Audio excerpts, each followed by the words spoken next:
Hi friends, അസ്സലാമു അലൈക്കും. Welcome to സെൻട്രപ്ലേസ്. അപ്പോൾ ഞാൻ ഇന്ന് വന്നിട്ടുള്ളത് എൻ്റെ പ്രഗ്നൻസി സ്റ്റോറിൻ്റെ പാർട്ട് 4 ആയിട്ടാണ് കേട്ടോ. അപ്പോൾ പാർട്ട് 1ഉം 2ഉം 3ൻ്റെയും ലിങ്ക് ഞാൻ താഴെ ഡിസ്ക്രിപ്ഷൻ ബോക്സിൽ കൊടുക്കുക. നിങ്ങൾക്ക് ആഗ്രഹം ഉണ്ടെന്നുണ്ടെങ്കിൽ ഒന്ന് പോയിക്കാണ്ട് കാണാം കേട്ടോ. അപ്പോൾ ഇത് ഞാൻ ലാസ്റ്റത്തെ വീഡിയോയിൽ പറഞ്ഞു നിർത്തിയിട്ടുണ്ടായിരുന്നത് ഞങ്ങൾക്ക് ട്രിപ്ലെറ്റ്സ് ആണ്, 3 കുട്ടികളാണ് ഉള്ളത് എന്നറിഞ്ഞ ഒരു നിമിഷത്തെ കുറിച്ചിട്ടായിരുന്നു പറഞ്ഞിട്ടുണ്ടായിരുന്നത്. അപ്പോൾ നമുക്ക് എന്തായാലും ഡോക്ടറിനോട് ചോദിക്കണമല്ലോ, അതിൻ്റെ റിസ്ക് എലമെൻറ്റ്സ് ഒക്കെ ചോദിക്കണം. ആദ്യമായിട്ടാണ് ഇങ്ങനെ ഒരു ട്വിൻസ് ഞങ്ങളെ വീട്ടിൽ ആർക്കും ഇല്ല. അതുകൊണ്ട് തന്നെ ട്രിപ്ലെറ്റ്സ് ആയതുകൊണ്ട് അതിന് എന്തൊക്കെയാണ് ബുദ്ധിമുട്ടുണ്ടാവാന്നൊന്നും ഒരു വലിയ ധാരണ ഇല്ലേനു. അപ്പോൾ അതുകൊണ്ടൊക്കെ ഡോക്ടറിനോട് ചോദിക്കണം എന്ന് വിചാരിച്ചിട്ട് ഞങ്ങൾ ചോദിച്ചു. കാര്യങ്ങളൊക്കെ ചോദിച്ചപ്പോൾ ഡോക്ടർ പറഞ്ഞത് 2 ആഴ്ചത്തെ മെഡിസിൻ ഞാൻ എന്തായാലും തരാം. ആ 2 ആഴ്ചത്തെ മെഡിസിൻ കഴിച്ചതിന് ശേഷം നിങ്ങൾ ARMC പറഞ്ഞൊരു ഹോസ്പിറ്റലുണ്ട് പെരിന്തൽമണ്ണ ഉള്ളത്, അവിടെ പോയിക്കാണ്ടൊന്ന് കാണിച്ചതിന് ശേഷം അവിടുത്തെ ഡോക്ടർ സ്കാനിങ് 3-ാം മാസത്തെ സ്കാനിങ് ചെയ്യാൻ പറയും. അങ്ങനെ 3-ാം മാസത്തെ സ്കാനിങ് ചെയ്തതിന് ശേഷം ആ ഡോക്ടർ കുറച്ച് കാര്യങ്ങളൊക്കെ നിങ്ങളോട് പറയും. ആ പറഞ്ഞതിന് ശേഷം മാത്രം നിങ്ങളൊരു ഡിസിഷൻ എടുക്കുക. എന്നിട്ട് ഈ ഒരു പ്രഗ്നൻസി മുമ്പോട്ട് പോകണം എന്നാണ് നിങ്ങളെ താല്പര്യം എന്നുണ്ടെങ്കിൽ എൻ്റെ അടുത്തേക്ക് വരിക എന്ന് പറഞ്ഞു ഡോക്ടർ. ഞങ്ങൾ മുമ്പോട്ട് പോകണതിന് കുഴപ്പം എന്തെങ്കിലും ഉണ്ടോ ചോദിച്ചു ഡോക്ടറിനോട്. അപ്പോൾ കുഴപ്പമൊന്നുമില്ല, കുട്ടികൾക്ക് 3 ആൾക്കും ഹാർട്ട് ബീറ്റും വന്നിട്ടുണ്ട്, നല്ല ഹെൽത്തി ആയിട്ടുള്ള കുട്ടികളാണ്. പക്ഷേ ഈ റിസ്ക് ഉണ്ടായത് കൊണ്ടാണ് ഞാൻ പറയാൻ കാരണം, അത് അവിടുത്തെ ഡോക്ടർ നിങ്ങൾക്ക് ക്ലിയർ ആയിക്കാണ്ട് പറഞ്ഞു തരും എന്ന് പറഞ്ഞു. അപ്പോൾ അങ്ങനെയാണ് ഞങ്ങൾ 2 ആഴ്ചത്തെ മെഡിസിനും കൊണ്ട് അവിടുന്ന് വീട്ടിലേക്ക് പോന്നു. ആ 2 ആഴ്ചത്തെ മെഡിസിൻ കഴിച്ചതിന് ശേഷം ഇപ്പോൾ ഞങ്ങൾ പെരിന്തൽമണ്ണ ARMCക്ക് പോയി. ARMCയിൽ പോയതിന് ശേഷം അവിടെ ഈ ARMCയിൽ എന്ന് പറയുന്നത് IVF IUI ഒക്കെ ചെയ്യുന്ന ഒരു സ്പെഷ്യാലിറ്റി ഹോസ്പിറ്റലാണ് കേട്ടോ. അപ്പോൾ അവിടെ ഇതുപോലെ ട്വിൻസും ട്രിപ്ലെറ്റ്സും കുറേ ഉണ്ടായിട്ടുണ്ട്. നമുക്ക് നമ്മളെ ഫോണിൽ തന്നെ നോക്കിയാൽ കാണും. ഞാൻ ഈ ട്രിപ്ലെറ്റ്സ് പ്രഗ്നൻസി സ്റ്റോറിയിൽ ട്രിപ്ലെറ്റ്സ് ആണെന്ന് ഞാൻ അറിഞ്ഞ സമയത്ത് കുറേ സെർച്ച് ചെയ്തിട്ടുണ്ടായിരുന്നു കേട്ടോ. ആ സെർച്ച് ചെയ്യുന്ന ഇതിലൊക്കെ ARMCൻ്റെ കുറിച്ച് പറഞ്ഞിട്ടുണ്ടായിരുന്നു. അപ്പോൾ അവിടെ ആ ഹോസ്പിറ്റലിൽ NICU, നല്ലൊരു ഫെസിലിറ്റി ഉള്ള NICU ആണ്. ഞങ്ങൾ ട്രീറ്റ്മെൻ്റ് ഒക്കെ കഴിഞ്ഞതിന് ശേഷം ഡെലിവറി ഒക്കെ അവിടെയാണെന്നുണ്ടെങ്കിൽ നല്ലതായിരിക്കും എന്നാണ് ഇവിടുത്തെ ഈ ഡോക്ടർ പറഞ്ഞിട്ടുണ്ടായിരുന്നത് കേട്ടോ. അപ്പോൾ ഞങ്ങൾ അവിടെ പോയി സ്കാനിങ് ചെയ്യാൻ പോയി. സ്കാനിങ് സെൻറ്ററത്തെ ആ ഡോക്ടറോട് പറഞ്ഞു ഇങ്ങനെയാണ് ട്രിപ്ലെറ്റ്സ് ആണെന്ന് പറഞ്ഞു. അപ്പോൾ ഡോക്ടർ ഓക്കെ എന്ന് പറഞ്ഞിട്ടാണ് സ്കാനിങ് ചെയ്തു. സ്കാനിങ് ചെയ്തപ്പോൾ ഡോക്ടർ പറഞ്ഞു നമുക്ക് 70% ഇതിൽ കുട്ടികൾക്ക് എന്തെങ്കിലും വൈകല്യങ്ങൾ ഉണ്ടെന്നുണ്ടെങ്കിൽ ഈ ഒരു സ്കാനിങ്ങിലൂടെ നമുക്ക് അറിയാൻ കഴിയും. 70% അറിയാം, ബാക്കി 30% അറിയാൻ കഴിയാത്തുള്ളത് പിന്നെ 5-ാം മാസത്തെ ഇതിലൊക്കെയാണ് അറിയാൻ പറ്റുകയെന്ന് പറഞ്ഞു. അങ്ങനെ ഡോക്ടർ സ്കാനിങ് ചെയ്തപ്പോൾ ഡോക്ടർ പറഞ്ഞു കുഴപ്പമൊന്നുമില്ല, 3 പേരും നല്ല ഹെൽത്തി ആയിട്ടുള്ള കുട്ടികളാണ്, ഒരു കുഴപ്പമില്ല, പാകത്തെ വളർച്ച ഉണ്ട്, എല്ലാ കാര്യങ്ങളും ക്ലിയർ ആണെന്ന് പറഞ്ഞു. പിന്നെ പറഞ്ഞതാണ് റിസ്ക് എലമെൻറ്റ്സിൻ്റെ കാര്യം പറഞ്ഞു. അപ്പോൾ എന്തൊക്കെയാണ് റിസ്ക്, നമ്മൾ ഈ ട്രിപ്ലെറ്റ്സ് പ്രഗ്നൻസിയിലുള്ള റിസ്ക് എലമെൻറ്റ്സ് എന്തൊക്കെയെന്ന് പറഞ്ഞാൽ, ആദ്യത്തെ റിസ്ക് എന്ന് പറയുന്നത് പ്രിമച്ചേഴ്സ് ബേബീസ് ആയിരിക്കും. അതായത് വളർച്ച എത്താത്ത കുട്ടികളായിരിക്കും ജനിക്കുന്നത്. നമ്മൾ ഈ 8-ാം മാസത്തിൽ 7-ാം മാസത്തിൽ പ്രസവിച്ചു എന്നൊക്കെ പറയില്ല, അതുപോലത്തെ കുട്ടികളായിരിക്കും. തീരെ തൂക്കം ഉണ്ടാവില്ല, അതുപോലെ കുഞ്ഞു മക്കളേക്കാരം. അതിനെക്കുറിച്ച് ഞാനൊരു വീഡിയോ ഇട്ടിട്ടുണ്ടായിരുന്നു. പ്രിമച്ചേഴ്സ് ബേബീസിൻ്റെ കെയറിങ്ങും അവർക്ക് കൊടുക്കേണ്ട കാര്യങ്ങളൊക്കെ പറഞ്ഞിട്ട് 2 വീഡിയോ ഇട്ടിട്ടുണ്ടായിരുന്നു. അതിൻ്റെ ലിങ്ക് വേണമെന്നുണ്ടെങ്കിൽ ഞാൻ താഴെ ഡിസ്ക്രിപ്ഷൻ ബോക്സിൽ കൊടുക്കാം കേട്ടോ. അപ്പോൾ നിങ്ങൾക്ക് കാണണം എന്ന് ആഗ്രഹം ഉണ്ടെന്നുണ്ടെങ്കിൽ പോയി കണ്ടു നോക്കുക.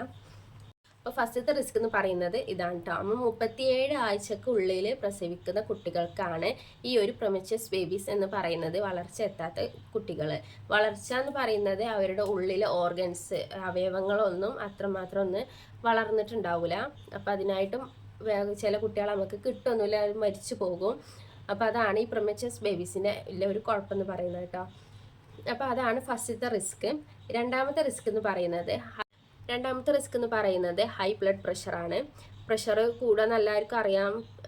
പ്രഗ്നൻസിയിലൊക്കെ പ്രഷർ കൂടാണെന്ന് പറയുന്നത് അത്രയ്ക്ക് നല്ലൊരു കോംപ്ലിക്കേഷൻ ഉണ്ടാകും. അത് ഇനിയിപ്പോൾ എൻ്റെ അവസ്ഥയിലാണെന്നുണ്ടെങ്കിൽ, എനിക്കാണ് ആ ബ്ലഡ് പ്രഷർ ഉണ്ടെന്നുണ്ടെങ്കിൽ നമുക്ക് മരണം വരെ സംഭവിക്കാൻ പോകുന്ന കാര്യമാട്ടോ ഈ ഒരു ബ്ലഡ് പ്രഷർ കൂടിയാൽ. അപ്പോൾ ട്രിപ്ലെറ്റ്സിന് അത് ചാൻസ് കൂടുതലാണ്, ഹൈ ആയിട്ട് ഇരിക്കാൻ ചാൻസ് കൂടുതലായിരിക്കും. മൂന്നാമത്തെ റിസ്ക് എന്ന് പറയുന്നത് മിസ്കാരേജ് ആണ്, അതായത് അബോർഷൻ ആയിക്കാണ്ട് പോവുക. അപ്പോൾ മുന്നേ 2 വട്ടം അബോർഷനായി പോയതുകൊണ്ട് തന്നെ എനിക്കത് 90% ഉറപ്പാണ് അബോർഷനായി പോവാൻ സാധ്യത ഉണ്ട് എന്നിട്ടോ. അപ്പോൾ മിസ്കാരേജ് എന്നോട് പറഞ്ഞിട്ടുണ്ടായിരുന്നത് 6 മാസത്തിനുള്ളിൽ എപ്പോൾ വേണമെങ്കിലും നിങ്ങൾക്ക് മിസ്കാരേജ് ആയി പോകാൻ സാധ്യത ഉണ്ട് എന്ന് ഡോക്ടർ അന്നേ പറഞ്ഞിട്ടുണ്ടായിരുന്നു. അതുകൊണ്ടാണ് ഞങ്ങൾ വല്ലാതെ ആരോടും ഈ ഒരു പ്രഗ്നൻസിൻ്റെ കാര്യം പറഞ്ഞിട്ടില്ലേനു. ആറാം മാസം വരെ നല്ല ശ്രദ്ധയിൽ ഫുള്ളും ബെഡ് റെസ്റ്റ് എടുത്തുകൊണ്ട് നമ്മൾ കെയർ ചെയ്താൽ മാത്രമേ നിങ്ങൾക്ക് ഈ കുട്ടികളെ കിട്ടുള്ളൂ എന്ന് ഡോക്ടർ അന്നേ പറഞ്ഞിട്ടുണ്ടായിരുന്നു കേട്ടോ. പിന്നത്തെ റിസ്ക് എന്ന് പറയുന്നത് ഡെലിവറി ടൈമിൽ ഓവർ ബ്ലീഡിങ്, നല്ല ബ്ലീഡിങ് ഉണ്ടാകും.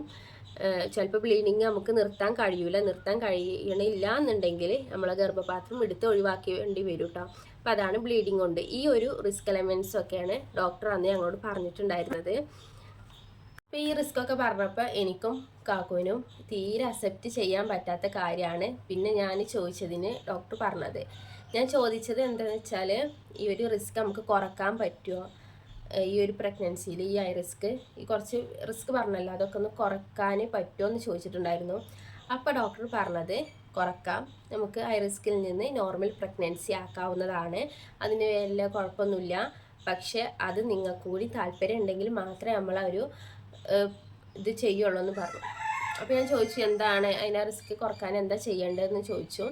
അപ്പോഴാണ് ഈ ഡോക്ടർ പറഞ്ഞത് നമുക്ക് ഒരു കുട്ടീനെ അവിടെ വെച്ചതിന് ശേഷം 2 കുട്ടികളെ അബോർഷനാക്കി, അതായത് റിഡക്ഷന് ചെയ്തുകൊണ്ട് റിഡ്യൂസ് ചെയ്യാം, അല്ലാതെ ട്വിൻസ് ആക്കിക്കാണ്ട് ഒരു കുട്ടീനെ ഒഴിവാക്കിയാലും മതി, നിങ്ങളതിന് അക്സെപ്റ്റ് ചെയ്യുകയാണെന്നുണ്ടെങ്കിൽ മാത്രം ഞങ്ങളത് ചെയ്യുള്ളൂ, നിങ്ങൾക്ക് താല്പര്യം ഉണ്ടോ എന്ന് ചോദിച്ചു. അപ്പോൾ അത്ര വലിയ ക്ലിയർ ആയില്ല. അപ്പോൾ ഞാൻ ഒന്നുകൂടി ചോദിച്ചു എന്തെങ്കിലും ഉദ്ദേശിച്ചതെന്ന് ചോദിച്ചു. അപ്പോൾ ഡോക്ടർ പറഞ്ഞു നമ്മൾ ഒരു കുട്ടീനെ വെച്ചിക്കാണ്ട് ബാക്കിയുള്ള 2 കുട്ടികളെ ഒഴിവാക്കി കളയുക, അല്ലാന്നുണ്ടെങ്കിൽ ട്വിൻസ് ആക്കിക്കാണ്ട് ഒരു കുട്ടീനെ ഒഴിവാക്കി കളയാമെന്നും പറഞ്ഞു. അപ്പോൾ ഞങ്ങൾ അപ്പോൾ തന്നെ ഡോക്ടറിനോട് പറഞ്ഞു, ഞാനും കാക്കും ഒറ്റയടിക്ക് പറഞ്ഞു വേണ്ട, കുട്ടികൾക്ക് ഒരു കുഴപ്പമൊന്നുമില്ലല്ലോ എന്ന് ചോദിച്ചു. നല്ല ഹെൽത്തി ആയിട്ടുള്ള കുട്ടികളല്ലേ എന്ന് ചോദിച്ചു. അപ്പോൾ ഡോക്ടർ പറഞ്ഞു നല്ല ഹെൽത്തി ആയിട്ടുള്ള കുട്ടികളാണ്. അപ്പോൾ ഞാൻ പറഞ്ഞു അങ്ങനെയാണെന്നുണ്ടെങ്കിൽ ഒരിക്കലും ഞങ്ങൾക്ക് റിഡക്ഷൻ ചെയ്യണ്ട, ഞങ്ങൾക്ക് കിട്ടുകയാണെന്നുണ്ടെങ്കിൽ പഠിച്ചവൻ തരികയാണെന്നുണ്ടെങ്കിൽ 3 കുട്ടികളെ ഞങ്ങൾക്ക് ഒപ്പം കിട്ടണമെന്ന് പറഞ്ഞു. ആദ്യത്തെ 2 പ്രഗ്നൻസിയിലും ഞാൻ ഒന്ന് ഹാർട്ട് ബീറ്റ് വരണേന്ന് പഠിച്ചവനോട് പറഞ്ഞിട്ടുണ്ടായിരുന്നത്.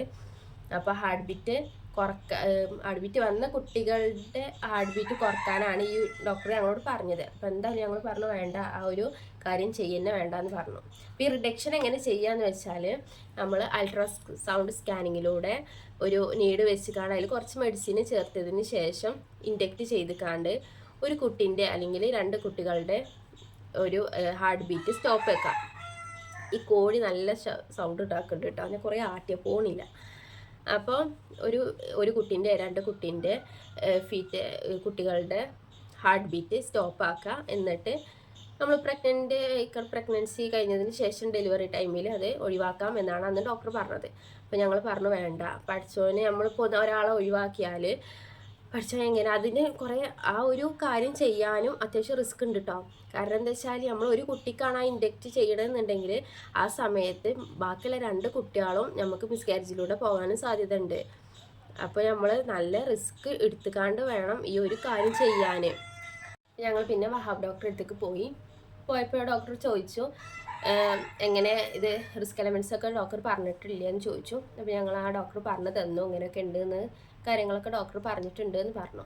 അപ്പോൾ ഞങ്ങളോട് ചോദിച്ചു എന്നിട്ട് എന്താ നിങ്ങൾ തീരുമാനിച്ചത്, മുമ്പോട്ട് ഈ ഒരു പ്രഗ്നൻസി നിങ്ങൾ കണ്ടിന്യൂ ചെയ്യുന്നുണ്ടോ അതോ ആ ഡോക്ടർ പറഞ്ഞ പോലെ റിഡക്ഷൻ ചെയ്ത് ഒഴിവാക്കുന്നുണ്ടോ എന്ന് ചോദിച്ചു. ഞങ്ങൾ പറഞ്ഞു ഇല്ല, റിഡക്ഷന് ചെയ്യുന്നില്ല, ഞങ്ങളത് കണ്ടിന്യൂ ചെയ്യാൻ തീരുമാനിച്ചിട്ടുണ്ട് എന്ന് പറഞ്ഞു. എനിക്കെന്ന് പറയുന്നത് 2 വട്ടം അബോർഷൻ ആയതുകൊണ്ട് തന്നെ മിസ്കാരേജ് ഉണ്ടാവാൻ സാധ്യത കൂടുതലുണ്ട്. അപ്പോൾ ഡോക്ടർ പറഞ്ഞു അതിനെ നമുക്ക് ചെയ്യാൻ പറ്റുന്നത് എന്താ വെച്ചാൽ സെർവിക്സിന് സ്റ്റിച്ച് ഇടണം എന്ന് പറഞ്ഞു കേട്ടോ. അതായത് ഗർഭപാത്രത്തിൻ്റെ ആ ഒരു എൻ്റെ ഭാഗത്തായിക്കാണ്ട് സ്റ്റിച്ച് ഇടാമെന്ന് പിന്നെ കുഴപ്പമില്ല എന്ന് പറഞ്ഞു. അപ്പോൾ ഡോക്ടർ പറഞ്ഞു സെർവിക്സിന് സ്റ്റിച്ച് ഇടാമെന്ന് പറഞ്ഞു. അങ്ങനെ സെർവിക്സിന് ഞങ്ങൾ സ്റ്റിച്ച് ഇട്ടു. അപ്പോൾ ഇന്നത്തെ വീഡിയോ ഞാൻ ഇവിടെ സ്റ്റോപ്പ് ആക്കാം കേട്ടോ. കാരണം ഞാൻ കുറച്ചും കൂടി പറയണമെന്നൊക്കെ വിചാരിക്കും, പക്ഷേ ഇവർ അപ്പം തന്നെ എണീക്കും, അതുകൊണ്ട് ഫുള്ളും പറയാൻ കഴിയൂല. അതുകൊണ്ടാണ് ഞാൻ ചെറിയ വീഡിയോസ് ആക്കിക്കാണ്ട് ഓരോന്ന് അപ്ലോഡ് ചെയ്യുന്നത് കേട്ടോ. അപ്പോൾ ഇന്നത്തെ വീഡിയോ നിങ്ങൾക്ക് ഇഷ്ടമായി വിചാരിക്കുന്നു. എന്തെങ്കിലും തെറ്റുകൾ ഉണ്ടെന്നുണ്ടെങ്കിൽ ക്ഷമിക്കുക. നിങ്ങൾക്ക് ഇതിനെപ്പറ്റി കൂടുതൽ അറിയണമെന്നുണ്ടെങ്കിൽ കമൻറ്റ് ബോക്സിൽ അറിയിച്ചാൽ മതി. ഇൻഷാ അല്ലാഹ് എന്നെക്കൊണ്ട് കഴിയുകയാണെന്നുണ്ടെങ്കിൽ ഞാനൊരു വീഡിയോ ഇടാം കേട്ടോ. അപ്പോൾ നമ്മൾ 2ാമത്തെ ആൾ എണീറ്റിട്ടുണ്ട്. അപ്പോൾ ഇൻഷാ അല്ലാഹ് നാളെ മറ്റൊരു വീഡിയോ ആയിട്ട് ഇതിൻ്റെ പാർട്ട് 5 ആയിട്ട് വരുന്നുണ്ട്. അപ്പോൾ അതുവരേക്കും ബൈ, അസ്സലാമു അലൈക്കും.